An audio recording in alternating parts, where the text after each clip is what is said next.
Hi friends, welcome all. Business റെഗുലേഷൻസിൽ ഇനി നമ്മൾ ഡിസ്കസ് ചെയ്യാൻ പോകുന്നത് വോയിഡ് അഗ്രിമെൻറ്റ്സിനെ കുറിച്ചിട്ടാണ്. നമ്മൾ ഇതുവരെ ഡിസ്കസ് ചെയ്ത് കോൺട്രാക്റ്റിൻ്റെ വാരിയസ് എലമെൻറ്റ്സ് ആയിരുന്നു. Then section 10 different elements of a കോൺട്രാക്റ്റിനെ കുറിച്ച് പറയുമ്പോൾ അതിൻ്റെ കൂടെ ഒരു കാര്യം കൂടി പറയുന്നുണ്ട്. ഒരു കോൺട്രാക്റ്റ് വാലിഡ് ആകണമെന്നുണ്ടെങ്കിൽ അവിടുത്തെ അഗ്രിമെൻറ്റ് വോയിഡ് ആകരുത് എന്നുള്ളത്. സോ എന്താണ് വോയിഡ് അഗ്രിമെൻറ്റ്, ഏതൊക്കെയാണ് വോയിഡ് അഗ്രിമെൻറ്റ് എന്നുള്ള കാര്യങ്ങളാണ് ഇനി നമ്മൾ പറയാൻ പോകുന്നത്. According to section 2G of the Indian Contract Act 1872, a void agreement is an agreement which is not enforceable by law.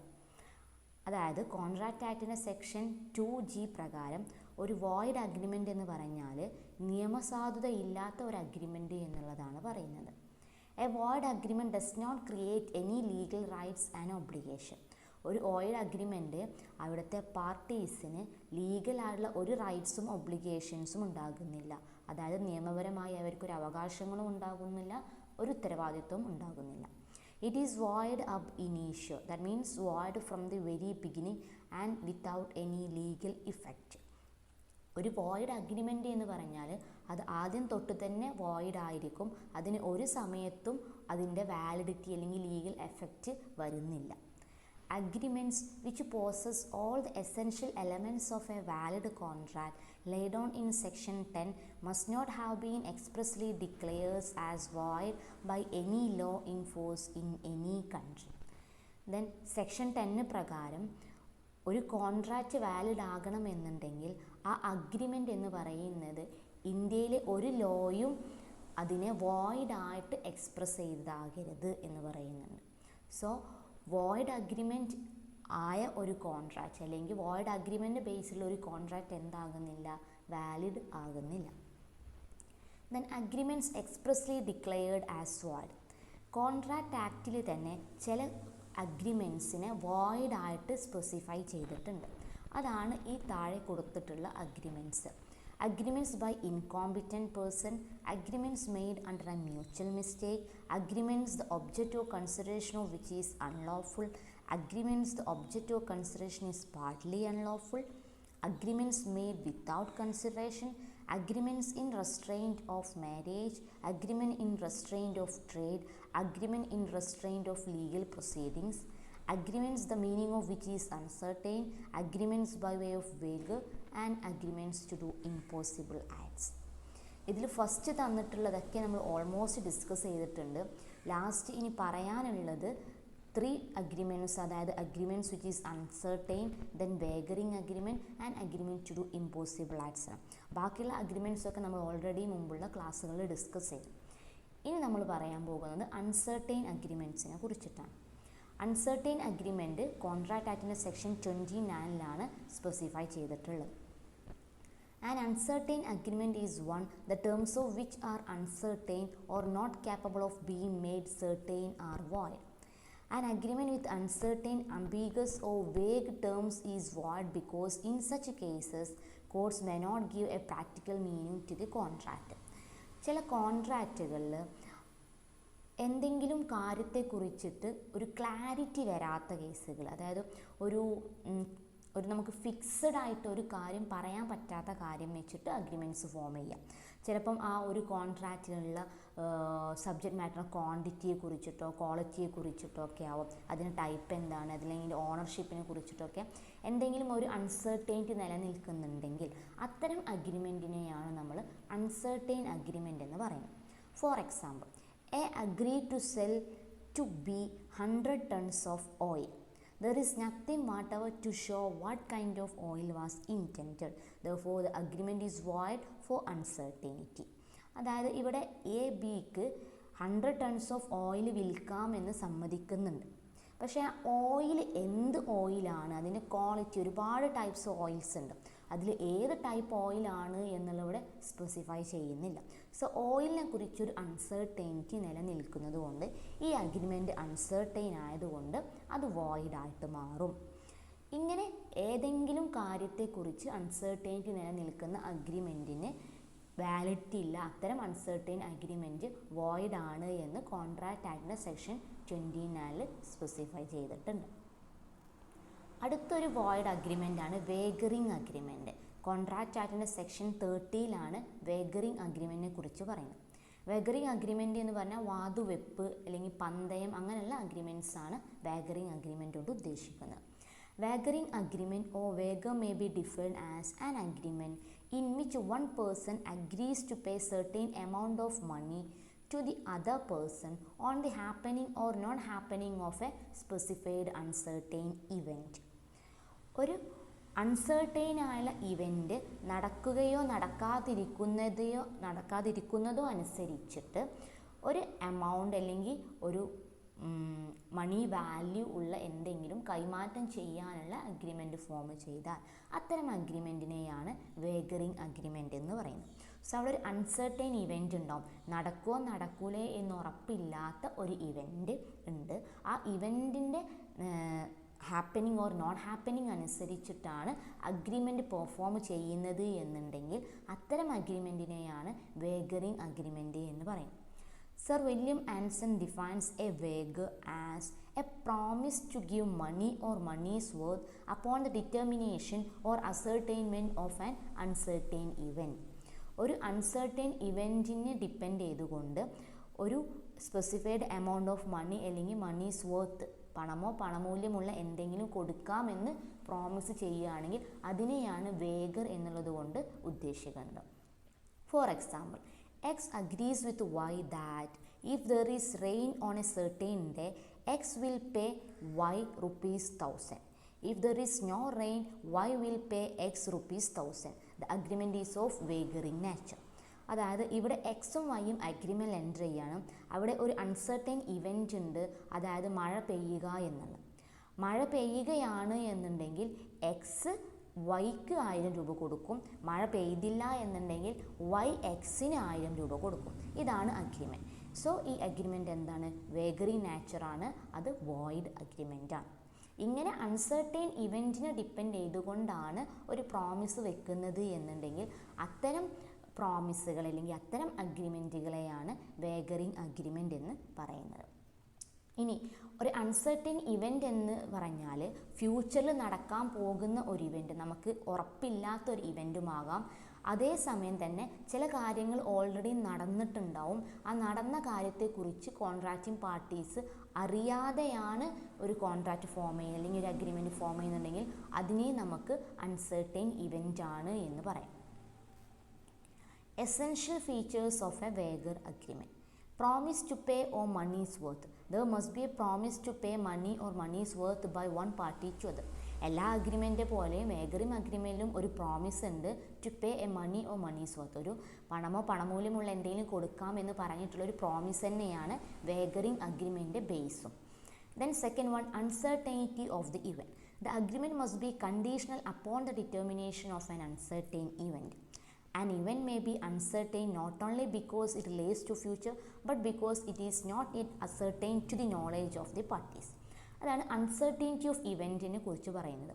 ഒരു വേഗറിംഗ് അഗ്രിമെൻറ്റിൽ എപ്പോഴും ഒരു അൺസർട്ടൈൻ ഇവൻ്റ് ഉണ്ടാവും. ആ അൺസർട്ടൈൻ ഇവൻ്റ് അനുസരിച്ചിട്ടാണ് കോൺട്രാക്റ്റ് അല്ലെങ്കിൽ അഗ്രിമെൻറ്റ് പെർഫോമൻസ് വരുന്നത്. കോൺട്രാക്റ്റ് നമുക്ക് പറയാൻ കഴിയില്ല, എപ്പോഴും അഗ്രിമെൻ്റാണ്. സോ ആ അൺസർട്ടൈൻ ഇവൻറ്റിന് ഡിപ്പെൻഡ് ചെയ്തുകൊണ്ടാണ് ആ അഗ്രിമെൻറ്റിന് പെർഫോമൻസ് വരുന്നത്. ദെൻ ആ ഇവൻ്റ് അൺസർട്ടൈൻ ആണ് എന്നുള്ളത് കൊണ്ട് ഉദ്ദേശിക്കുന്നത് ഒന്നുകിൽ ആ ഇവൻ്റ് ഫ്യൂച്ചറിൽ നടക്കാൻ പോകുന്നതാണ്, നടക്കുമോ നടക്കുകയില്ലേ അല്ലെങ്കിൽ അതിൻ്റെ റിസൾട്ട് എന്താകും എന്നൊന്നും ആർക്കും അറിയാൻ കഴിയില്ല. പിന്നെ ഒന്ന് പറയുന്നത് ഓൾറെഡി നടന്ന ഒരു ഇവൻ്റ് ആയിരിക്കും, പക്ഷേ അതിനെക്കുറിച്ചുള്ള വിവരം ആ പാർട്ടീസിന് കിട്ടിയിട്ടുണ്ടാവില്ല. അത്തരം ഇവൻറ്റിനെ നമ്മൾ അൺസർട്ടൈൻ ഇവൻ്റ് ആണ് എന്ന് പറയാം. ഇങ്ങനെ അൺസർട്ടൈൻ ഇവൻറ്റിന് അനുസരിച്ചിട്ടുള്ള അഗ്രിമെൻ്റാണ് ഒരു വേഗറിംഗ് അഗ്രിമെൻറ്റ് എന്നുള്ളത് കൊണ്ട് ഉദ്ദേശിക്കുന്നത്. Then third one, mutual chances of gain or loss. Each party must stand an equal chance to win or lose on the determination of the contemplated events. Then ഈ അൺസർട്ടൈൻ ഇവൻറ്റിന് അനുസരിച്ചുള്ള പ്രോമിസിൽ ഒരു പാർട്ടിക്ക് ലാഭം മറ്റേ പാർട്ടിക്ക് നഷ്ടം ഉണ്ടാവും. സോ ഒരു പാർട്ടിക്ക് ലാഭത്തിനും നഷ്ടത്തിനും ഉള്ള ചാൻസ് ഉണ്ട്. ഒരു പാർട്ടിക്ക് ലാഭമാണെങ്കിൽ അത് മറ്റേ പാർട്ടിക്ക് നഷ്ടമായി മാറും. അതാണ് mutual chances of gain or loss. ഒരു പാർട്ടിയുടെ നഷ്ടം മറ്റേ പാർട്ടിക്ക് ലാഭമായിരിക്കും. അതാണ് വേഗറിംഗ് അഗ്രിമെൻറ്റിൻ്റെ മറ്റൊരു ഫീച്ചർ എന്ന് പറയുന്നത്. Then no control over the event. Neither party should have control over the happening or not happening of the event. Then wagering agreementലെ ഇവൻറ്റ് നടക്കുമോ നടക്കുകയില്ലയോ എന്നുള്ളതിൽ ആ പാർട്ടീസിന് ഒരു റോളും ഉണ്ടായിരിക്കുകയില്ല, അവർക്ക് അതിനെക്കുറിച്ച് ഒരു കൺട്രോളും ഉണ്ടാവുകയില്ല. Then stake as the only interest. Neither party should have any interest other than the sum or stake that he stands to win or lose. Then ഈ അഗ്രിമെൻറ്റിൽ ആ ഇവൻ്റ് നടക്കുന്നതും നടക്കാതിരിക്കുന്നതും അനുസരിച്ച് അവർക്ക് എന്താണോ കിട്ടാനുള്ളത് അത് മാത്രമാണ് അവരുടെ ഇൻട്രസ്റ്റ്. അല്ലാതെ ആ ഒരു അഗ്രിമെൻറ്റിൽ വേറൊരു താല്പര്യവും അവർക്ക് ഉണ്ടാകുകയില്ല. അതിന് സബ്ജക്റ്റ് മാറ്ററിലോ ഒന്നിലും അവർക്ക് യാതൊരു ഇൻട്രസ്റ്റും ഉണ്ടായിരിക്കുകയില്ല. Then the bet money should come out of the pockets of the parties themselves. വേഗറിംഗ് അഗ്രിമെൻറ്റിൽ ഈ പറഞ്ഞ പ്രോമിസ് ചെയ്ത എമൗണ്ട് എന്ന് പറയുന്നത് ആ പാർട്ടീസ് തന്നെ കൊടുക്കണം. സ്ട്രേഞ്ചർ കൊടുത്താൽ അത് വേഗർ agreement ആവുകയില്ല. Then effects of wagering agreement. Agreements by way of wager are void in India. Wagering agreement ഇന്ത്യയിൽ void ആണ്, എൻഫോഴ്സ് ചെയ്യാൻ കഴിയുകയില്ല. Then agreement by way of wager have been declared illegal in the states of Maharashtra and Gujarat. ഇന്ത്യയിലെ തന്നെ മഹാരാഷ്ട്രയിലും ഗുജറാത്തിലും അവിടുത്തെ state governments wager agreement ഇല്ലീഗലായിട്ട് ഡിക്ലെയർ ചെയ്തിട്ടുണ്ട്. ഇന്ത്യയിൽ ബാക്കിയുള്ള സ്റ്റേറ്റുകളിൽ ഇല്ലീഗൽ അല്ല, പക്ഷെ അതേസമയം വോയിഡാണ്. Then no suit can be filed to recover the amount won on any വേഗ്. ദെൻ വേഗർ അഗ്രിമെൻറ്റുമായി ബന്ധപ്പെട്ട് നേടിയിട്ടുള്ള എമൗണ്ട് റിക്കവർ ചെയ്യാൻ ഒരു തരത്തിലുള്ള നിയമ സാധുതയുമില്ല, അതിനൊരു കേസും കൊടുക്കാൻ കഴിയില്ല. Then transactions which are collateral to wagering agreements are not void in India except the states of Maharashtra and Gujarat. Then wagering അഗ്രിമെൻറ്റുമായി ബന്ധപ്പെടുത്തിയിട്ട് വേറെ വല്ല അഗ്രിമെൻറ്റ്സും ഉണ്ടെങ്കിൽ അത്തരം അഗ്രിമെൻറ്റ്സ് അല്ലെങ്കിൽ അത്തരം ട്രാൻസാക്ഷൻസ് വോയിഡായിട്ട് കൺസിഡർ ചെയ്യേണ്ടതില്ല. വേഗറിംഗ് അഗ്രിമെൻറ്റ് വോയിഡാണ്, പക്ഷെ വേഗറിംഗ് അഗ്രിമെൻറ്റുമായി കണക്ട് ചെയ്തിട്ട് വേറെ ഏതെങ്കിലും ട്രാൻസാക്ഷൻസ് ഉണ്ടെങ്കിൽ ആ ട്രാൻസാക്ഷൻസ് വോയിഡായിട്ട് കൺസിഡർ ചെയ്യേണ്ടതില്ല. പക്ഷേ മഹാരാഷ്ട്രയിലും ഗുജറാത്തിലും വേഗറിംഗ് അഗ്രിമെൻറ്റ് ഇല്ലീഗൽ ആയതുകൊണ്ട് തന്നെ ആ വേഗറിംഗ് അഗ്രിമെൻറ്റ്സുമായി ബന്ധപ്പെട്ട് മറ്റേതെങ്കിലും ട്രാൻസാക്ഷൻസ് ഉണ്ടെങ്കിൽ അത് വോയിഡായിട്ട് മാറും. സോ വോയിഡ് അഗ്രിമെൻറ്റ്സിന് റിലേറ്റ് ചെയ്തുള്ള മറ്റ് അഗ്രിമെൻറ്റ്സ് വോയിഡ് ആകണമെന്നില്ല, പക്ഷേ ഇല്ലീഗൽ അഗ്രിമെൻറ്റ്സുമായി റിലേറ്റ് ചെയ്തുള്ള മറ്റുള്ള അഗ്രിമെൻറ്റ്സ് എപ്പോഴും വോയിഡ് ആവും. അതുകൊണ്ടാണ് ഇവിടെ ഇങ്ങനെ പറയുന്നത്, ഇന്ത്യയിൽ മഹാരാഷ്ട്രയും ഗുജറാത്തും ഒഴികെ മറ്റുള്ള സംസ്ഥാനങ്ങളിൽ വേഗറിംഗ് അഗ്രിമെൻറ്റുമായി റിലേറ്റ് ചെയ്തിട്ടുള്ള ട്രാൻസാക്ഷൻസ് വോയിഡ് ആകണമെന്നില്ല. പക്ഷേ മഹാരാഷ്ട്രയിലും ഗുജറാത്തിലും വേഗറിംഗ് അഗ്രിമെൻറ്റുമായി റിലേറ്റ് ചെയ്തിട്ടുള്ള ട്രാൻസാക്ഷൻസ് വോയിഡായിട്ട് കൺസിഡർ ചെയ്യും. ദെൻ എക്സെപ്ഷൻസ് ടു വേഗറിംഗ് അഗ്രിമെൻറ്റിൽ ചില കാര്യങ്ങളിൽ, ദാറ്റ് മീൻസ് നമ്മൾ ഈ പറഞ്ഞ എലമെൻറ്റ്സ് ഒക്കെ ഫോളോ ചെയ്യുന്ന ചില അഗ്രിമെൻറ്റ്സ് അല്ലെങ്കിൽ ചില ട്രാൻസാക്ഷൻസ് വേഗർ അല്ല എന്നുള്ളത് പ്രത്യേകം സ്പെസിഫൈ ചെയ്തിട്ടുണ്ട്. അങ്ങനെ ചില എക്സെപ്ഷൻസ് ആണ് ഇനി ഡിസ്കസ് ചെയ്യുന്നത്. അതിൽ first one, horse race. An agreement to contribute or subscribe towards any play, prize or sum of money, the amount of ₹500 or more to be awarded to the winners of any horse race is a valid agreement and not a wager. In 1996, the Supreme Court has held horse races to be games of skill and not gambling. അതായത് കുതിരപ്പന്തയം, അതാണ് horse raise കൊണ്ട് ഉദ്ദേശിക്കുന്നത്. ചില സ്ഥലങ്ങളിലൊക്കെ കുതിരപ്പന്തയം നടത്തിയിട്ട് amount, that means ഒരു price amount ഒക്കെ fix ചെയ്യാറുണ്ട്. അത്തരത്തിലുള്ള ഹോഴ്സ് റേസ് ഒരിക്കലും വേഗർ അല്ല എന്നുള്ളതാണ് ഇവിടെ പറയുന്നത്. 1996 സുപ്രീം കോടതി വിധി വന്നു, ഹോഴ്സ് റേസ് എന്ന് പറയുന്നത് ഒരു പ്രത്യേക തരം സ്കില്ലുള്ളവർക്കേ കഴിയുള്ളൂ. സോ ആ ഗെയിം ഓഫ് സ്കിൽ ആയതുകൊണ്ട് ഹോഴ്സ് റേസിനെ വേഗറായിട്ട് കൺസിഡർ ചെയ്യണ്ട എന്ന് പ്രത്യേക ഓർഡർ വന്നു. അതിനുശേഷം ഹോഴ്സ് റേസ് വേഗർ അല്ല എന്നുള്ളതാണ് പറയുന്നത്. ദെൻ അവിടെ മറ്റൊരു കാര്യം പറയുന്നുണ്ട്, the amount of ₹500 or more to be awarded to the winners of any horse race is a valid agreement and not a wager. Then horse race game of സ്കില്ലാണ്. അതോടൊപ്പം തന്നെ മറ്റൊരു കണ്ടീഷനും കൂടി പറയുന്നുണ്ട്, ഹോഴ്സ് റേസിൽ കൊടുക്കുന്ന എമൗണ്ട് എന്ന് പറയുന്നത് 500 അതിൽ കൂടുതലോ ആകണം എന്ന് പറയുന്നുണ്ട്. അപ്പോഴാണ് അതൊരു അഗ്രിമെൻറ്റ് വാലിഡ് ആയിട്ട് മാറുന്നത്. So horse race being a game of skill is not a wager. Then share market transactions or speculative transactions. In the share market, if the intention is to take and give delivery of stocks and shares, it is a valid transaction. Stock മാർക്കറ്റിൽ നടക്കുന്ന ഒരു type of ട്രാൻസാക്ഷനാണ് speculative transaction, അതായത് ഊഹക്കച്ചവടം. ഈ ഊഹക്കച്ചവടം എന്ന് പറയുന്നത് normally വേഗർ അല്ല.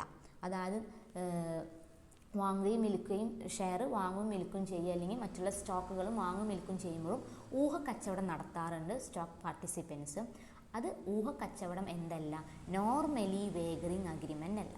അതേസമയം speculative transactions നടത്തിയത് ഷെയർ അല്ലെങ്കിൽ സ്റ്റോക്ക് വാങ്ങുകയോ വിൽക്കുകയോ ഉദ്ദേശമില്ലാതെ, വാങ്ങാനോ വിൽക്കാനോ ഉദ്ദേശമില്ലാതെ അതിൻ്റെ പ്രൈസ് ഡിഫറൻസ് കിട്ടണം എന്നുള്ള ഉദ്ദേശം കൊണ്ട് മാത്രമാണ് സ്പെക്കുലേഷൻ നടത്തിയത് എന്ന് തെളിഞ്ഞാൽ അത് വേഗറിങ് അഗ്രിമെൻ്റ് ആയിട്ട് കൺസിഡർ ചെയ്യും. സോ നോർമലി സ്റ്റോക്ക് മാർക്കറ്റിൽ നടക്കുന്ന സ്പെക്കുലേറ്റീവ് ട്രാൻസാക്ഷൻസ് വേഗർ അല്ല. അതേസമയം ഷെയർ വാങ്ങാനോ വിൽക്കാനോ ഉദ്ദേശമില്ലാതെയാണ് സ്പെക്കുലേഷൻ നടത്തിയത് എന്ന് തെളിഞ്ഞാൽ അത് വേഗറായിട്ട് കൺസിഡർ ചെയ്യും.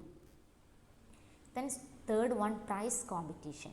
Contest involving skill and intelligence such as crossword puzzles, picture puzzle, athletic competition, etc. will not be vague.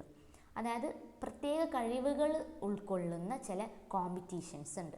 Crossword puzzles, picture puzzles, ഇതിന് അത്ലറ്റിക് കോമ്പറ്റീഷന്, അങ്ങനെ പ്രത്യേക കഴിവുകൾ, സ്കില്ലുകൾ വേണ്ട കോമ്പറ്റീഷൻസ് ഒരിക്കലും വേഗർ അല്ല എന്നുള്ളതാണ് പറയുന്നത്.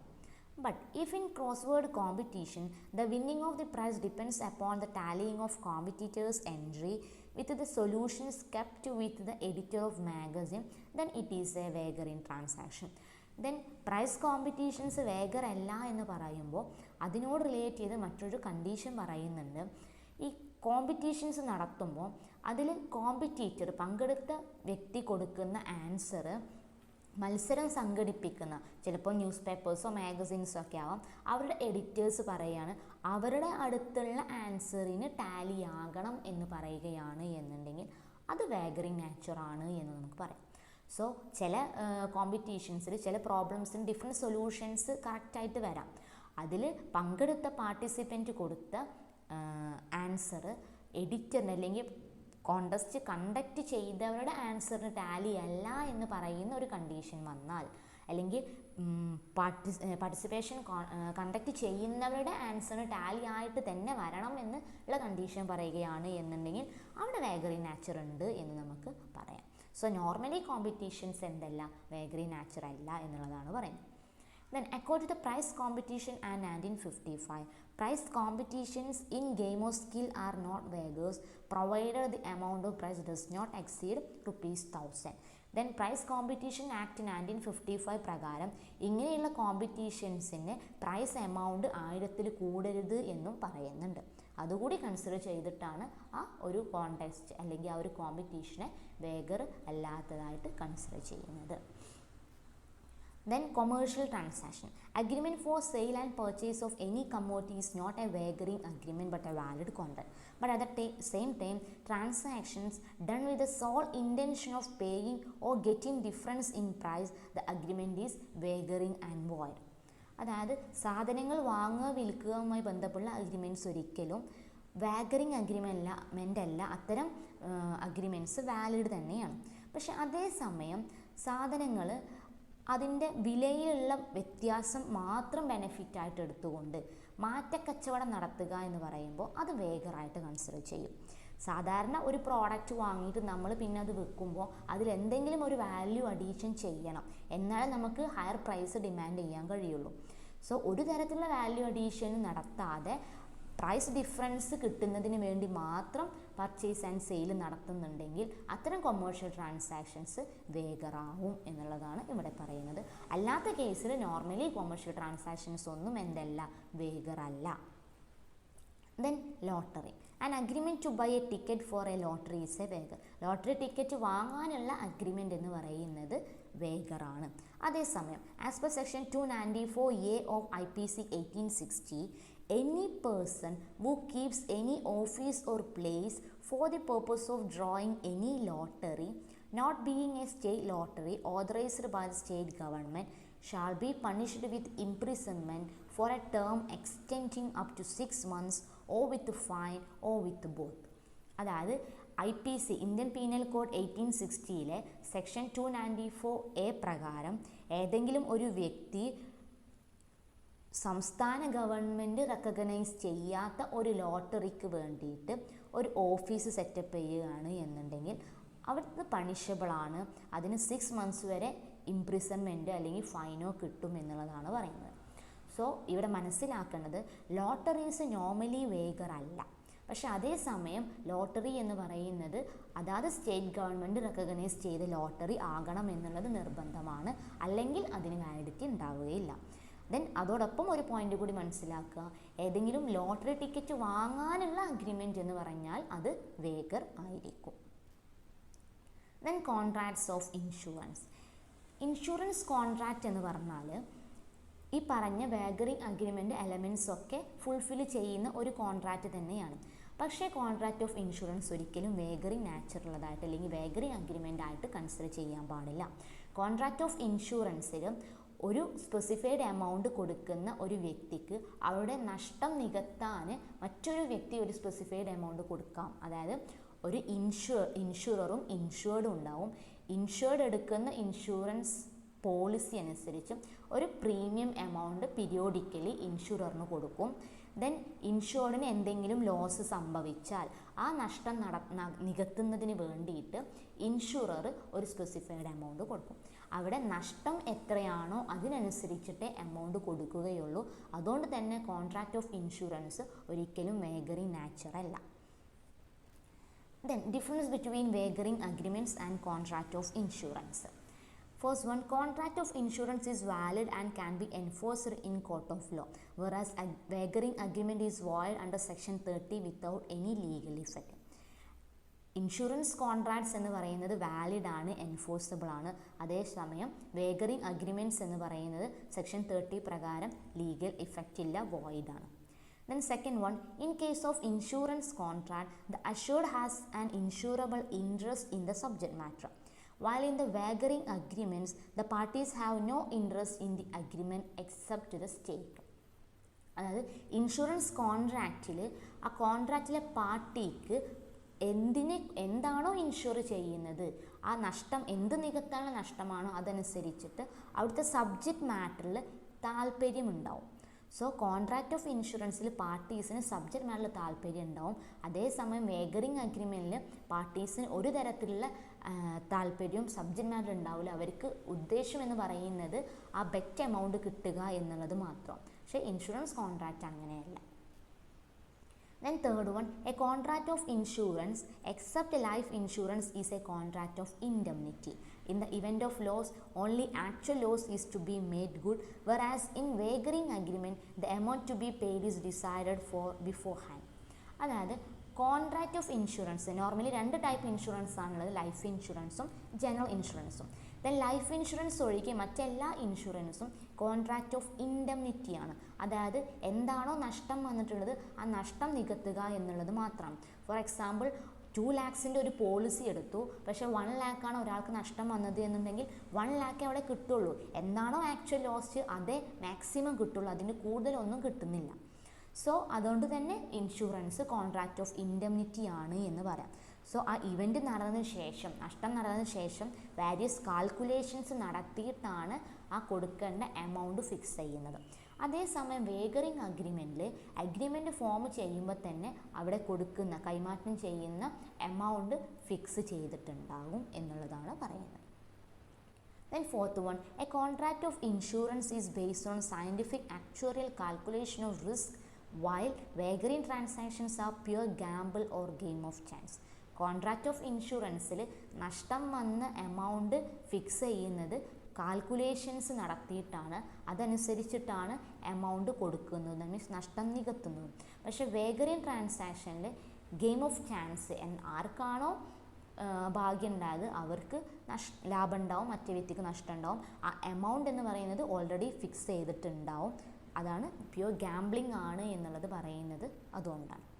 പക്ഷേ കോൺട്രാക്റ്റ് ഓഫ് ഇൻഷുറൻസ് എന്തല്ല, ഒരിക്കലും ഒരു ഗാംബിളായിട്ടോ അല്ലെങ്കിൽ ഒരു വേഗറായിട്ടോ കൺസിഡർ ചെയ്യാൻ കഴിയില്ല.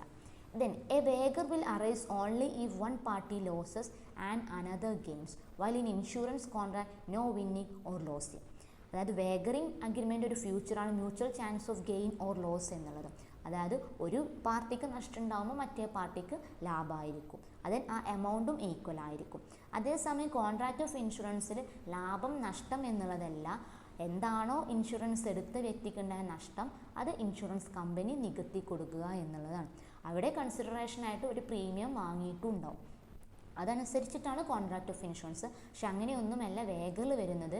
വേഗറിൽ ഭാഗ്യത്തിനനുസരിച്ച് അല്ലെങ്കിൽ ആ ഒരു അൺസർട്ടൻ ഇവൻറ്റ് നടക്കുന്നതനുസരിച്ചിട്ട് ലാഭവും നഷ്ടവും ഫിക്സ് ചെയ്ത് വെച്ചിട്ടുണ്ടാവും, അത് ജസ്റ്റ് കൈമാറുക എന്നുള്ളത് മാത്രമേ വരുന്നുള്ളൂ. Then insurance contracts are social security measures which are beneficial to the public, while wagering transactions do not promote public welfare in any way, rather they encourage gambling which is injurious to the interest of public. അതായത് contract of insurance എന്ന് പറയുന്നത് public വെൽഫെയറിന് ഒരുപാട് promote ചെയ്യുന്ന ഒരു കാര്യമാണ്. അതായത് ഇപ്പോൾ business ഫീൽഡിലായാലൊക്കെ നഷ്ടം വന്നാൽ അത്രയും വലിയ എമൗണ്ട് സഹിക്കാൻ കഴിയാത്ത, അതായത് അഫോർഡ് ചെയ്യാൻ പറ്റാത്തൊരു സിറ്റുവേഷനിൽ അവർക്ക് ഒരുപാട് ഹെൽപ്ഫുള്ളായിട്ടുള്ള ഒരു ഫിനാൻഷ്യൽ പ്രോഡക്റ്റാണ് ഇൻഷുറൻസ് എന്ന് പറയുന്നത്. അതുകൊണ്ട് തന്നെ അത് പബ്ലിക് വെൽഫെയർ പ്രൊമോട്ട് ചെയ്യുന്നുണ്ട് എന്ന് നമുക്ക് പറയാം. പക്ഷേ വേഗറിംഗ് അഗ്രിമെൻ്റ് എന്ന് പറയുന്നത് ഒരു തരത്തിലും പബ്ലിക്കിനെ സപ്പോർട്ട് ചെയ്യുന്ന ഒരു അഗ്രിമെൻ്റ് അല്ല, അത് വെറും ഗാംബ്ലിംഗ്, ചൂതാട്ടമായിട്ട് മാത്രമേ നമുക്ക് കൺസിഡർ ചെയ്യാൻ കഴിയൂ. സോ ഇത്രയാണ് കോൺട്രാക്റ്റ് ഓഫ് ഇൻഷുറൻസും ദെൻ വേഗറിംഗ് അഗ്രിമെൻറ്റ് തമ്മിൽ ഡിഫറൻസ്. വേഗറിംഗ് അഗ്രിമെൻറ്റിലെ എല്ലാ എലമെൻസും കോൺട്രാക്റ്റ് ഓഫ് ഇൻഷുറൻസിന് വരുന്നുണ്ടെങ്കിലും കോൺട്രാക്റ്റ് ഓഫ് ഇൻഷുറൻസ് ഒരിക്കലും വേഗറല്ല, അതിന് ചില ഡിഫറൻസുകളാണ് നമ്മൾ ഇപ്പോൾ ഡിസ്കസ് ചെയ്തത്. അടുത്തത് ഡിസ്കസ് ചെയ്യാനുള്ള മറ്റൊരു വോയിഡ് അഗ്രിമെൻ്റ് ആണ് agreement to do impossible acts. As per section 36 of the act, an agreement to do an act impossible in itself is void. ഒരിക്കലും നടക്കാത്ത ഒരു കാര്യം ചെയ്യാനുള്ള ഒരു അഗ്രിമെൻറ്റ് എന്ന് പറയുന്നത് വോയിഡാണ്. സെക്ഷൻ 36 പ്രകാരമാണ് agreement to do impossible acts വോയിഡാണ് എന്ന് പറയുന്നത്. For example, M agrees with N to discover treasure by magic. മാജിക്കിലൂടെ കണ്ടെത്താമെന്ന് പറഞ്ഞിട്ട് എമ്മും എന്നും അഗ്രിമെൻറ്റിൽ എൻ്റർ ചെയ്യുകയാണ് എന്നുണ്ടെങ്കിൽ അതെന്താണ്? വോയിഡാണ്. കാരണം ഒരിക്കലും നടക്കാത്ത സാധനമാണ് മാജിക്കിലൂടെ പണം കണ്ടെത്തുക എന്നുള്ളത്. Then agreement to do impossible ആക്ട്സുമായി ബന്ധപ്പെട്ട് പറയാനുള്ള മറ്റൊരു കാര്യമാണ് reciprocal promises to do things legal and also other things illegal. Reciprocal promises എന്ന് പറഞ്ഞാൽ രണ്ട് പ്രോമിസുകളൊക്കെ ചില സമയത്ത് ഒരുമിച്ച് വെക്കും, റിലേറ്റഡ് ആയിട്ടുള്ള പ്രോമിസുകൾ വെച്ചിട്ട് അഗ്രിമെൻറ്റ്സ് ഫോം ചെയ്യാറുണ്ട്. അത്തരം റെസിപ്രോക്കൽ പ്രോമിസുമായി ബന്ധപ്പെട്ട് കൺസിഡർ ചെയ്യേണ്ട ഒരു കാര്യമാണ് ഇനി പറയുന്നത്. As per section 57, where there is a reciprocal promise, firstly to do certain things which are legal and secondly to do certain things which are illegal, and the legal part can be separated from the illegal part. The legal part is a contract and the illegal part is a void agreement. അതായത് section 57 പറയുന്നത് എപ്പോഴാണ് reciprocal promises ഉണ്ടാകുന്നത്? Reciprocal promises എന്ന് പറഞ്ഞാൽ two connected promises making at a time. ഒരേ സമയം രണ്ട് പ്രോമിസുകൾ relate ചെയ്ത രണ്ട് പ്രോമിസുകൾ വെക്കുകയാണെങ്കിൽ അതാണ് റെസിപ്രോക്കൽ പ്രോമിസ്. ദെൻ ഇങ്ങനെ റെസിപ്രോക്കൽ പ്രോമിസ് വരുമ്പോൾ അതിൽ firstly to do certain things which are legal. അതിൽ ഫസ്റ്റ് പ്രോമിസ് ലീഗലായുള്ള ഒരു കാര്യം ചെയ്യാനാണ് വിചാരിക്കുക. പക്ഷേ അതിന് സപ്പോർട്ട് ചെയ്ത് വരുന്ന സെക്കൻഡ് പ്രോമിസ് ഇല്ലീഗലായുള്ള കാര്യവുമായി ബന്ധപ്പെട്ടിട്ടാണ്. ദെൻ ഒരു ലീഗൽ പ്രോമിസും ഒരു ഇല്ലീഗൽ പ്രോമിസും ആണുള്ളത്. ദെൻ ഈ രണ്ട് പ്രോമിസുകളും സെപ്പറേറ്റ് ചെയ്യാൻ പറ്റുന്ന ഒന്നാണ് എന്നുണ്ടെങ്കിൽ അത് സെപ്പറേറ്റ് ചെയ്യുകയും ഫസ്റ്റ് വൺ വാലിഡ് ആയിട്ടും സെക്കൻഡ് വൺ ഇല്ലീഗലായിട്ടും കൺസിഡർ ചെയ്യും എന്നുള്ളതാണ് പറയുന്നത്. സോ റെസിപ്രോക്കൽ പ്രോമിസസ് വരുമ്പോൾ അതിലൊന്ന് ലീഗലും ഒന്ന് ഇല്ലീഗലും ആണെങ്കിൽ അത് രണ്ടും സെപ്പറേറ്റ് ചെയ്യാൻ പറ്റുന്ന ഒന്നാണോ നോക്കുക. സെപ്പറേറ്റ് ചെയ്യാൻ പറ്റുന്നതാണെങ്കിൽ ലീഗലായിട്ടുള്ളതിന് വാലിഡിറ്റി കൊടുക്കും, ഇല്ലീഗലായിട്ടുള്ളത് വോയിഡായിട്ട് മാറും. അതേസമയം സെപ്പറേറ്റ് ചെയ്യാൻ പറ്റാത്ത റെസിപ്രോക്കൽ പ്രോമിസസ് മുഴുവനായിട്ടും വോയിഡായിട്ട് മാറും. For example, X and Y agree that X will sell a house to Y for ₹50,000, but that if Y uses it as a gambling house, he will pay X ₹150,000 for it. എക്സും വൈയും ഒരു agreement enter ചെയ്യാണ് എക്സിൻ്റെ വീട് വൈക്ക് 50,000 രൂപയ്ക്ക് വിൽക്കാൻ വേണ്ടിയിട്ട്. അത് വാലിഡാണ്, ലീഗലാണ്, അവിടെ ഒരു തരത്തിലും ഇല്ലീഗൽ നാച്ചർ വരുന്നില്ല. പക്ഷെ അതിന് കണക്ട് ചെയ്തിട്ട് മറ്റൊരു പ്രോമിസും കൂടി വെക്കുകയാണ്. If Y uses it as a gambling house, അതായത് എക്സ് വൈക്ക് വിൽക്കുന്ന ആ വീട് ഗാംബ്ലിംഗ് പർപ്പസിന് വേണ്ടി വൈ യൂസ് ചെയ്യുകയാണ് എന്നുണ്ടെങ്കിൽ വൈ എക്സിന് 1,50,000 കൊടുക്കുമെന്ന് പറയാം. ഇവിടെ സെക്കൻഡ് വൺ എന്ന് പറയുന്നത് ഒരു ഇല്ലീഗൽ പർപ്പസ്, ഗാംബ്ലിംഗ് എന്ന് പറയുന്നത് ഇല്ലീഗൽ പർപ്പസിനുള്ളതാണ്. സോ അത് ഇല്ലീഗലാണ്. പക്ഷെ അതേസമയം നമ്മുടെ ഫസ്റ്റ് പ്രോമിസ് എന്ന് പറയുന്നത് ലീഗലാണ്. ഇത് രണ്ടും സെപ്പറേറ്റ് ചെയ്യാൻ പറ്റുന്നതാണ്. അതുകൊണ്ട് തന്നെ ഫസ്റ്റ് വൺ വാലിഡ് ആവും, സെക്കൻഡ് വൺ ഇല്ലീഗലായിട്ട് മാറും. ഇതാണ് റെസിപ്രോക്കൽ പ്രോമിസുമായി ശ്രദ്ധിക്കേണ്ട കാര്യം. ഇത്രയാണ് വോയിഡ് അഗ്രിമെൻറ്റ്സിനെ കുറിച്ച് പറയാനുള്ളത്. വോയിഡ് അഗ്രിമെൻ്റ് എന്ന് പറഞ്ഞാൽ എൻഫോഴ്സബിൾ അല്ലാത്ത അഗ്രിമെൻറ്റ്, ലീഗൽ റൈറ്റ്സും ഒബ്ലിഗേഷൻസും വരാത്ത അഗ്രിമെൻറ്റ്സിനെയാണ് വോയിഡ് അഗ്രിമെൻറ്റ്സ് എന്ന് പറയുന്നത്. ഓൾമോസ്റ്റ് എല്ലാ വോയിഡ് അഗ്രിമെൻറ്റ്സും നമ്മൾ ഡിസ്കസ് ചെയ്തു. ലാസ്റ്റ് പറഞ്ഞ 3 അഗ്രിമെൻറ്റ്സ്, ഒന്ന് uncertain agreement, wagering agreement and agreement to do impossible acts. എല്ലാം ക്ലിയർ ആയിട്ടുണ്ടെന്ന് വിശ്വസിക്കുന്നു. Okay, thank U.